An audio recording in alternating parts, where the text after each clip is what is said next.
அன்பான பெருமக்களே, நபிகள் நாயகம் ஸல்லல்லாஹு அலைஹி வஸல்லம் அவர்கள் நம்முடைய உடல் ஆரோக்கியத்திற்காக வேண்டி சில பிரார்த்தனைகளை கற்றுத்தந்தார்கள்.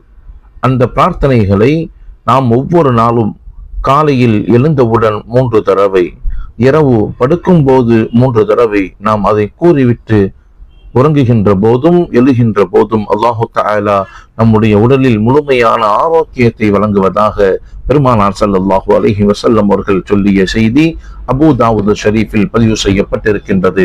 அந்த பிரார்த்தனையை நாமும் கற்றுக்கொள்வோம்.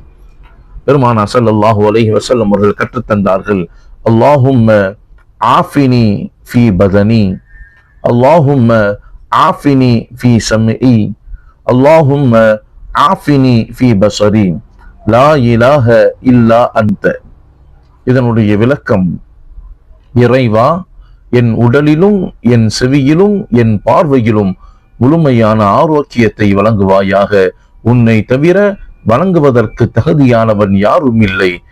அல்லாஹும்ம ஆஃபினி ஃபீ பதனி, அல்லாஹும்ம ஆஃபினி ஃபீ சம்இ, அல்லாஹும்ம ஆஃபினி ஃபீ பஸரி, லா இலாஹ இல்லா அன்த என்ற இந்த பிரார்த்தனையை ஒவ்வொரு முறையும் ஒவ்வொரு நாளும் பெருமானார் ஸல்லல்லாஹு அலைஹி வஸல்லம் அவர்கள் கற்றுத்தந்த விதத்தில் நாம் மனனம் செய்து அதை ஓதிக்கொள்வோம். இறைவனிடத்திலிருந்து முழுமையான ஆரோக்கியத்தை பெற்றுக்கொள்வோம். ஸலாமு அலைக்கும் வரஹ்மத்துல்லாஹ்.